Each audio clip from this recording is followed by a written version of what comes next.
राष्ट्रपिता महात्मा गांधी जी का सपना था कि गांव को खुशहाल बनाना है और जब गांव खुशहाल होगा तो देश भी खुशहाल होगा। इसी दिशा में सन 2005 में देश के यशस्वी प्रधानमंत्री उस समय के डॉक्टर मनमोहन सिंह जी के सरकार में और उस समय के तत्कालीन ग्रामीण विकास मंत्री डॉक्टर रघुवंश प्रसाद सिंह जी द्वारा लोकसभा में एक अधिनियम पारित किया गया। एक ऐसा अधिनियम जो कि गांव में रहने वाले मजदूर, जो गांव में असहाय लाचार जो मजदूर है, उसके विकास के लिए, उसको रोजगार देने के लिए, उसके सपने को साकार करने के लिए एक अधिनियम लाया गया, जिस अधिनियम को उस समय नरेगा कहते थे। नरेगा एक ऐसा अधिनियम पारित हुआ जो पूरे देश नहीं पूरे विश्व में सबसे बड़ा अधिनियम मनरेगा मजदूर और मजदूरों के लिए साबित हुआ। 2 अक्टूबर 2009 को नरेगा का नाम मनरेगा कर दिया गया, लेकिन मनरेगा से लाखों लाख मजदूर लाभान्वित हुए, इसे स्वीकार किया जा सकता है। साथ ही गांव से देखने को मिला कि पलायन रुका।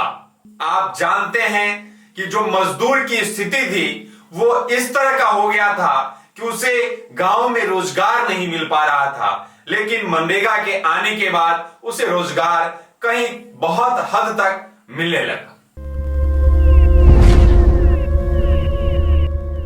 नमस्कार, मैं सुगंध कुमार, आप देख रहे हैं MMBS न्यूज।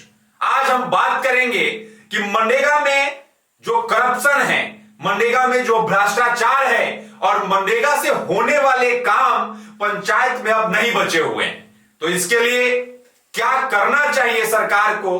भारत सरकार किस हद तक असफल हो चुका है। भारत सरकार जो चाहता है, भारत सरकार का कहना है कि नहीं, गांव में मजदूर को रोजगार मिले, लेकिन रोजगार नहीं मिल पा रहा है। आज हम इस पे बात करेंगे और आपको समझाने का प्रयास करेंगे। मैं जानता हूं कि आप सभी ग्रामीण क्षेत्र से जुड़े हुए लोग हैं और मैं जो बताऊंगा उसका आप समर्थन करेंगे, और इस वीडियो के माध्यम से केंद्र सरकार और राज्य सरकार का भी ध्यान मैं गांव तक लेके जाने का प्रयास करूंगा। मनरेगा मजदूर गांव में रह करके काम करना चाहता है। मनरेगा में लाखों लाख लोगों का जॉब कार्ड बन गया हुआ है, लेकिन जब गांव में आप आते हैं, जब गांव में आप मजदूर से मिलते हैं, तो मिलने के बाद और जो हम सर्वे करवाए हैं, उस सर्वे का जो रिपोर्ट है, उस सर्वे में जो मुझे मिला या मैं जब गांव गया वहां की जो स्थिति मैंने देखा, मैं उसको आपसे रूबरू कराता हूं।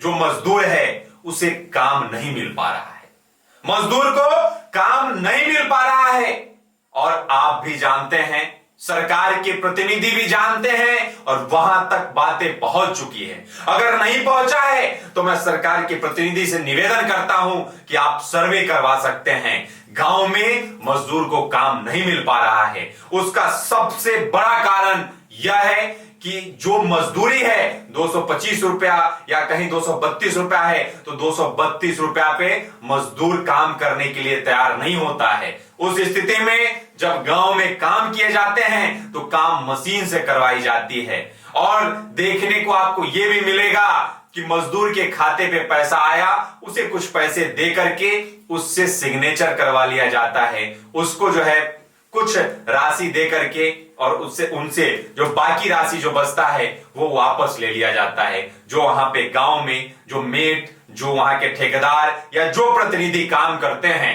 वो ऐसे करते हैं। लगभग जगह की यह स्थिति है। साथ ही ऐसी भी परेशानी है कि मनरेगा में जो गांव में, सभी पूरे देश में गांव में सही से काम नहीं हो पा रहा है। इसी के लिए एक मेरा सोच या बहुत सारे लोगों का सोच जो था वो यह है कि मनरेगा को किसान से जोड़ दिया जाए। अब इसके क्या लाभ होंगे? मनरेगा को किसान से जोड़ दिया जाए। अगर मनरेगा को किसान से जोड़ दिया जाता है और किसान को मनरेगा से जोड़ दिया जाता है, तो वैसी स्थिति में क्या लाभ होगा और सरकार के जो सपने हैं, सरकार जो चाहता है, वो कहां तक सही साबित होगा ये मैं आपको बता सकता हूं, या आप जानते भी हैं।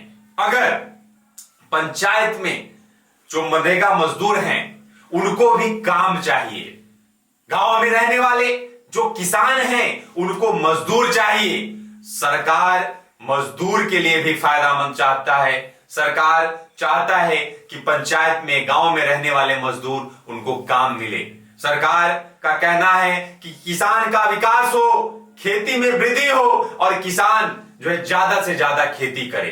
तो अगर ऐसा होता है कि मनरेगा को किसान से जोड़ दिया जाए, वैसे स्थिति में जो भी राशि आप मजदूर को देते हैं वो राशि मजदूर तक नहीं पहुंच पाता है, कहीं ना कहीं दिक्कत हो रहा है।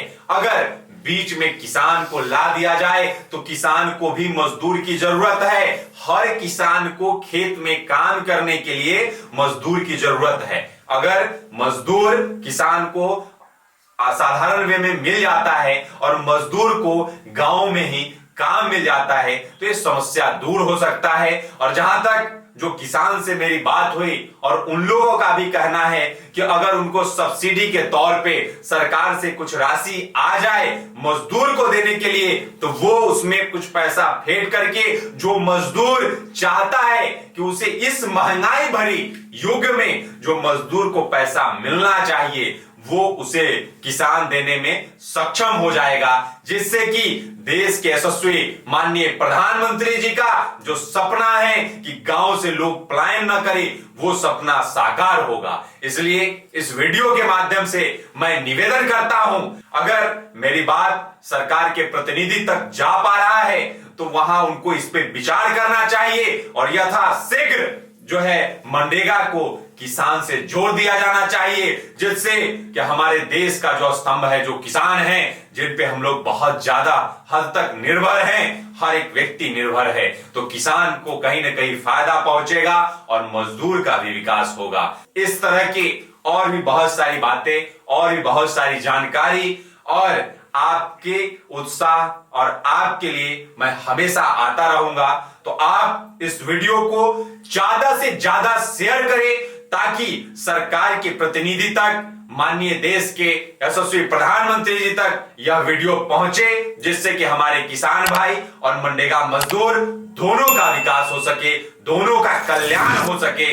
इसलिए आप इस वीडियो को ज्यादा से ज्यादा शेयर करें और मेरे YouTube चैनल को भी सब्सक्राइब कर लें ताकि मैं हमेशा आपसे जुड़ा रहूं। बहुत बहुत धन्यवाद।